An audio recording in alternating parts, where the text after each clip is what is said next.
Hello friends, આજે આપણે અમુક એવી ઉપયોગી ટિપ્સ જોઈશું જે કદાચ તમને પહેલાં નહીં ખબર હોય. તો સૌથી પહેલી ટીપ છે, આપણે ગમે ત્યારે બહારે જઈએ તો આવી રીતના મોટો થેલો કે પર્સ લઈને જતા હોઈએ છીએ. જેમ કે ડૉક્ટરને બતાવવા જવાનું હોય બાળકોને કે મોટાઓને, તો આવી રીતના પર્સમાં ફાઇલ રાખીને લઈ જતા હોઈએ છીએ. અને સાથે આપણે પાણીની બોટલ કે રૂમાલ લઈ જઈએ તો બોટલ પાણીની આની અંદર નાખીએ તો આવી રીતના આડી પડી જતી હોય છે.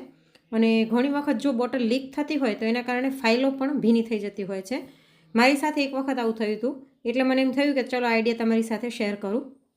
અહીં મેં એક રબર બેન્ડ લઈ લીધું છે અને એક સેફ્ટી પિન લઈ લીધી છે. રબર બેન્ડ બહુ ઢીલું હોય તેવું નહીં લેવાનું, થોડુંક ફિટ હોય ટાઈટ હોય તેવું લેવાનું. તેની અંદર આપણે સેફ્ટી પિન ભરાવી દઈએ અને હવે થેલો અથવા તો પર્સ હોય તેમાં ઉપરની બાજુ આપણે લગાડવાનું છે. બહુ ઉપર નહીં, ઉપરથી આપણે 7-8 સેન્ટીમીટર મૂકી અને પછી આવી રીતના સેફ્ટી પિન ભરાવીશું. હું તમને ફાઇલ કાઢીને પછી વ્યવસ્થિત બતાવું. તો આવી રીતના તમે પર્સમાં કે થેલામાં ગમે તે આવી રીતના લગાડી શકો છો. ઇવન તમે બહારગામ જતા હોય અને 5-6 જોડી કપડાં ભર્યા હોય અને સાથે બોટલ લેવી હોય તો પણ આ ઉપયોગમાં આવશે. તો આવી રીતના રબર ભરાવી અને હવે પાણીની બોટલ ભરી અને આવી રીતના રબર બોટલને પહેરાવી દઈશું. એટલે રબર આપણે થોડુંક નીચું રાખવાનું જેથી બોટલ એકદમ ઉપર સુધી ના આવે અને ચેન બંધ થઈ શકે. એટલે બોટલ ચેનથી થોડીક નીચી રહેશે, એટલે આપણે રબર થોડુંક નીચે લગાડવાનું છે. તો જો આવી રીતના કરવાથી તમે ગાડીમાં જશો, થેલો ગમે તેમ આડાવડો થશે પણ તમારી બોટલ જરાય પડશે નહીં. એના કારણે બોટલ જ્યારે પણ જોતી હશે તરત હાથમાં પણ આવશે અને સાથે જ જો પાણી લીક થતું હશે તો તમારી ફાઇલો કે કપડાં ભીના નહીં થાય, આ એની જગ્યા જ રહેશે. તો આ એક ખૂબ જ નાની પરંતુ ઉપયોગમાં આવી એવી ટીપ છે. તો થેલાને તમે ગમે એમ હલાવો, આડો કરો, ગમે એમ કરો, બોટલ એની જગ્યાએ જ રહેશે. એટલે જ આપણે રબર થોડુંક ટાઈટ લેવાનું છે. જો રબર લૂઝ હશે ને તો બોટલ સહેજ ત્રાંસી થઈ જશે. જો અહીં મેં થેલો આડો કર્યો છે પણ બોટલ એની જગ્યા ઉપર જ છે. તો આવી રીતના બોટલ ગમે ત્યારે હવે લઈને જવાનું થાય તો આ આઈડિયા જરૂરથી ટ્રાય કરજો. હવે પછીનો નેક્સ્ટ આઈડિયા છે કે આપણે ગમે ત્યારે શાકભાજી લેવા જતા હોઈએ લેડીઝ, તો આવી રીતના એક થેલો લઈને જતા હોઈએ છીએ અને લગભગ શાકભાજીના થેલામાં અંદર ખાનું નથી હોતું. આની અંદર છે પણ જનરલી નથી હોતું.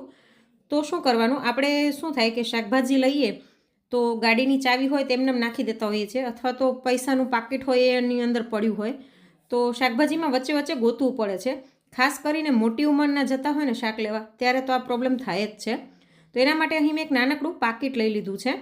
પાકીટમાં સેફ્ટી પિન ભરાવી અને થેલામાં આપણે અંદર આવી રીતના સેફ્ટી પિનથી પાકીટને લગાડી લઈશું. આવી રીતના કરવાથી એક સરસ નાનું ખાનું તૈયાર થઈ જશે. તેની અંદર તમે ચાવી મૂકી શકો છો, પૈસા નાખી શકો છો, સિક્કા છૂટા આપતા હોય તો એ નાખી શકો છો. અને આપણે શાકભાજી લઈએ તો ચાવી ક્યાંય ખોવાશે નહીં, ઉપર જ રહેશે આવી રીતના અને ઇઝીલી તમે ચાવી અથવા તો પૈસા કાઢી શકશો. તો એવો જો થેલો હોય કે એની અંદર ખાના ન હોય તો આવી રીતના તમે ઇમરજન્સીમાં આવી રીતના ચાવી કે પૈસાને સિક્યોર કરી શકો છો. ઇવન તમે બહારે ફરવા જતા હોય ત્યારે અમુક ઝીણી ઝીણી વસ્તુ હોય એને પણ આવી રીતના આની અંદર નાખીને લઈ જઈ શકો છો. હવે પછીનો નેક્સ્ટ આઈડિયા છે કે આપણે જ્યારે પણ પડદા ધોવા માટે કાઢીએ ને તો આવા રિંગવાળા પડદા હોય ને તો આપણે મશીનમાં નાખતા ડરતા હોઈએ છીએ અને પડદા બારે ધોવા એટલે તો બહુ જ ઝંઝટનું કામ છે. કમર દુખી જાય, હાથ રહી જાય અને પડદા ધોવામાં ખૂબ જ ટાઈમ જતો હોય છે. તો એના માટે આજે એક સરસ મજાની હું તમને ટ્રીક બતાવીશ. અહીં મેં પડદાની બધી જ રિંગ ભેગી કરી લીધી છે અને એમાંથી આપણે એક દોરી પાસ કરી લઈશું. પડદા જો વ્હાઇટ કલરના હોય ને તો દોરી એવી લેવાની કે જેનો કલર ન જતો હોય. તો આવી રીતના બધી રિંગમાંથી દોરી પાસ કરીને આને ગાંઠ મારી લઈશું. ગાંઠ ટાઈટ મારવાની છે જેથી ખુલી ન જાય. અને હવે આપણે અહીં મેં એક જૂની લેગીસ લઈ લીધી છે. લેગીસ એટલા માટે લેવાની કે એનું કાપડ સ્ટ્રેચેબલ હોય. તમે લેંઘો એવો હોય જૂનો જેનું કાપડ સ્ટ્રેચેબલ હોય તો એ પણ લઈ શકો છો. આમાં ઉપરના ભાગમાં કાણા પડી ગયા હતા એટલે હું યુઝ નથી કરતી, તો એમને વેસ્ટ પડી છે. તો ઉપરનો ભાગ આપણે કટ કરી લઈશું અને આ ભાગ વચ્ચેનો સાથળનો હોય તે પોળો હોય છે, તો નીચેનો ભાગ પણ આપણે કાપી લઈશું. સાવ નીચેનો ભાગ હોય તે સાંકડો હોય છે, એ ઉપયોગમાં નહીં આવે. તો તમારા પડદા કેટલા મોટા છે ને કેટલું જાડો પડદો થાય છે રિંગ ભેગી કરો ત્યારે એ પ્રમાણે તમારે લેવાનું. તો હવે આ જે ભાગ આપણે કટ કર્યો ને આપણે આવી રીતના રિંગ ઉપર પહેરાવી દઈશું. જો આવી રીતના તમને વિડીયોમાં દેખાય છે એવી રીતના પહેરાવી દેવાનું. એવી જ રીતના બીજા પડદામાં પણ હું પહેરાવી દઈશ. તો અહીં મેં બંને પડદા એવી રીતના તૈયાર કરી લીધા છે. તો હવે આપણે આને ઇઝીલી મશીનમાં ધોઈ શકશું, કંઈ જ નહીં થાય. મશીન પણ તમારું નહીં ખરાબ થાય અને તમારી રિંગ પણ નહીં નીકળે. તમારું મશીન સેમી ઓટોમેટિક, ફૂલ ઓટોમેટિક, ટોપ લોડ, ફ્રન્ટ લોડ ગમે તે હોય, આવી રીતના તમે ઇઝીલી પડદા ધોઈ શકશો. તો મશીન ચાલુ કરીને હું તમને બતાવું. જો અંદર તમને દેખાઈ રહ્યું હશે કે પડદા ફરી રહ્યા છે, તો પડદા આપણે સરસ ધોવાઈ પણ જશે અને રિંગ પણ નહીં નીકળે. તો આ મહિલાઓ માટે તો ખૂબ જ ઉપયોગી ટ્રીક છે. નહીંતર પડદા ધોવાય એટલે ખૂબ જ ઝંઝટવાળું કામ લાગતું હોય છે. તો જો પડદા ધોવાઈ ગયા છે, હું તમને બતાવી દઉં. ધોવાઈ ગયા પછી આપણે કાઢી લઈશું અને દોરી ખોલી નાખીશું. જો પડદા એકદમ સરસ ક્લીન થઈ ગયા છે, અંદરથી પણ ધોવાઈ જશે સરસ, અને જરાય રિંગ નીકળી નથી. તમે જોઈ શકો છો કે બધી રિંગ એમ જ આખે આખી છે. તો હવે આપણે આ પડદાને સૂકવી દઈએ. તો હવે નેક્સ્ટ ટાઈમ તમારે ક્યારે પણ પડદા ધોવા હોય ને, તો આ ટ્રીક જરૂરથી ટ્રાય કરજો. ખૂબ જ ઉપયોગી છે અને કામ ખૂબ જ સરળ થઈ જાય છે, અને મશીનમાં ધોવાથી સુકાઈ પણ જલ્દી જાય છે. હવે પછીની નેક્સ્ટ ટીપ છે કે હમણાં થોડોક જ ટાઈમ પછી ફરીવાર લગ્નની સિઝન શરૂ થઈ જશે. તો મેરેજમાં આપણે આવી રીતના ભારી પલ્લુવાળી સાડીઓ પહેરતા હોઈએ છીએ. તો એકદમ હેવી બોર્ડર હોય ને, એના કારણે આપણે જ્યારે પણ સેફ્ટી પિન ભરાવીએ ને, તો ખૂબ જ તકલીફ થતી હોય છે. ઉપર પણ જાડો પટ્ટો આવે અને નીચે પણ વર્કવાળો જાડો પટ્ટો આવે છે. અને એમાંય જો બ્લાઉઝમાં પણ વર્ક હોય તો આની અંદર સેફ્ટી પિન લગાડવું ખૂબ જ મુશ્કેલનું કામ થઈ જાય છે. ગમે એવડી મોટી સેફ્ટી પિન લઈએ ને તો પણ ઇઝીલી આપણે નાખી નથી શકતા, અને ઘણી વખત એવું થાય કે સેફ્ટી પિન વળી જાય, એનો શેપ વિખાઈ જતો હોય છે. તો એના માટે આજે હું એક ટ્રીક બતાવીશ. આપણે એક સાબુનો ટુકડો લઈ લઈએ. તમે નવો સાબુ પણ લઈ શકો છો, પણ આ તો વપરાયેલો સાબુ મેં લીધેલો છે. તેની અંદર આપણે 6-7 વખત આવી રીતના સેફ્ટી પિનને નાખીને કાઢી લઈશું. આવી રીતના કરવાથી સેફ્ટી પિન ઉપર એક સરસ કોટિંગ આવી જશે, અને તેના કારણે ઇઝીલી સેફ્ટી પિન આપણે અંદર નાખી શકીશું. જો એકદમ સરળતાથી ભરાવાઈ ગઈ છે, અને સાથે જ સેફ્ટી પિનનો શેપ પણ નહીં વિખાય, વળી નહીં જાય, આવીને આવી રહેશે. તો મહિલાઓ માટે ખૂબ જ ઉપયોગી ટીપ છે કે આવી રીતના હેવી બોર્ડરવાળી સાડી પહેરો તો આ ટ્રીક અપનાવજો. હવે પછીની નેક્સ્ટ ટીપ છે, એ પણ સાડીને લઈને છે. આપણે ગમે ત્યારે સાડીની પાટલીઓ વાળીએ, આગળની પાટલી હોય કે ખભા ઉપરની, એમાં આવી રીતના સેફ્ટી પિન ભરાવીએ ને, તો ઘણી વખત એવું થાય કે સેફ્ટી પિનના નીચેના ભાગમાં સાડીનો કપડું ફસાઈ જાય છે, જેના કારણે આપણી સાડી બગડી જાય છે. તો હેવી સાડી હોય તો ખૂબ જ ખરાબ લાગે છે. તો એના માટે એક ટ્રીક છે. આપણે સેફ્ટી પિનમાં આવી રીતના એક નાનકડું મોતી ભરાવી દઈશું, અને પછી આને આવી રીતના કરીશું. તો તમારી સાડી જરાય ખરાબ નહીં થાય. સાડીનો કપડું છે તે જરાય સેફ્ટી પિનમાં જશે નહીં. તો આ પણ એક ઉપયોગમાં આવે એવી ટીપ છે.